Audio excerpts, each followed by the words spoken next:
The ESPN Daily. Good morning! Not only did we have live sports last night, as boxing made its triumphant return, we have the MLB Draft today. Also, USC is expected to reestablish its ties with Reggie Bush. Dare I say, things are looking up in the sports world. Here is your ESPN Daily. Listen up. College athletes refuse to stay silent. We're talking about this again? Over the past 2 weeks, America has seen countless professional athletes speak out about racial inequality and police brutality.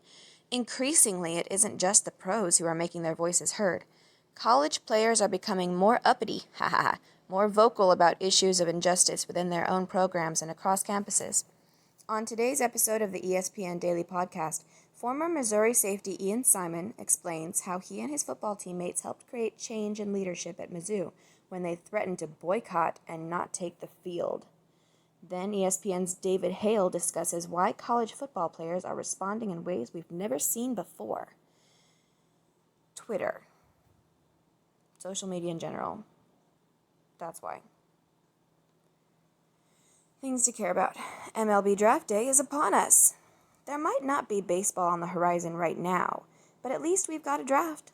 Although it won't be in its traditional format, the MLB Draft is going down tonight. You can watch the first round starting at 7 p.m. Eastern Time on ESPN. ESPN.com's panel of baseball writers will have breakdowns of every pick, with ESPN2 airing the next 4 rounds starting at 5 p.m. Eastern Time Thursday. If you feel like you've been so consumed by the 2020 baseball negotiations that you entirely forgot about the impending draft, I assure you that you're not alone. Even so, it's never cool to show up unprepared, so here are some things you should know. The draft will be 5 rounds instead of 40, and there will be a lot less in bonus money spent. Without college or high school baseball seasons, front office folks have been watching a lot of video. Arizona State first baseman Spencer Torkelson is the odds-on favorite to go number 1, which would make him the first right-handed first baseman to be taken first. Still have questions? We got you. Everything you need to know on draft day. Ready to graduate from the introductory course? Say no more. Mock draft, the MLB comparisons for the top prospects, NFL stars who were also drafted into MLB. All the things that you could look at if you cared about baseball. Hottest names on the NBA coaching market. With the NBA set to resume play in the coming months, the league's annual coaching carousel is beginning to churn once again. Teams that intended to pursue a change on the bench before the league went on hiatus on March 11th and held off because of the optics of handing out a pink slip during a pandemic or because of the uncertainty surrounding the season are ready to make moves. New hires are expected to be made in Brooklyn and New York, and speculation swirls around a number of other teams including Houston, Chicago, and Philadelphia. We spoke to more than 30 insiders, head coaches, assistant coaches, executives from the basketball and business sides, former and current players, owners, and agents about which realities of the multifaceted and demanding job a new NBA head coach should understand before taking the gig. We also talked about possible candidates for each potential vacancy because, let's be real, that's what you came here for. Things to watch. The GOAT of fishing? Is there anything Michael Jordan can't do? Aside from defeat John Michael Wozniak in quarters, probably not. His airness took his talents to the Big Rock Blue Marlin tournament, one of the biggest fishing events in the country, and made an immediate impact. Weird. Why is that weird? Anybody can fish if they want to. Jordan and his crew, with a boat fittingly named Catch-23, reeled in a 442.3-pound blue marlin on Tuesday. Cool.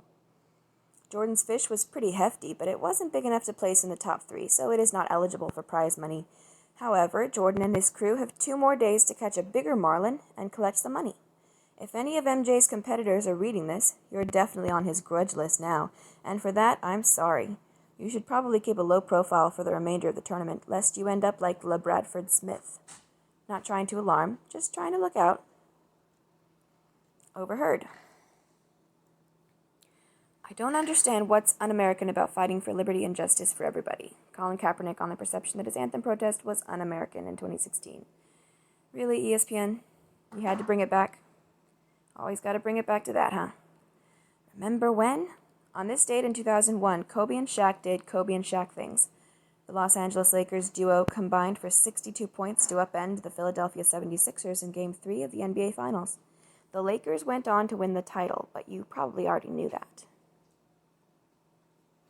Until next time, remember, no one is born hating another person because of the color of his skin or his background or his religion. People must learn to hate, and if they can learn to hate, they can be taught to love, for love comes more naturally to the human heart than its opposite. Nelson Mandela said that. I'm just here to close it out. This has been your ESPN Daily for Wednesday, June 10th, 2020. Okay. Yeah. Also, nobody is born thinking that they are hated by the color of their skin or their background or their religion. They have to be taught that. Sharing is caring.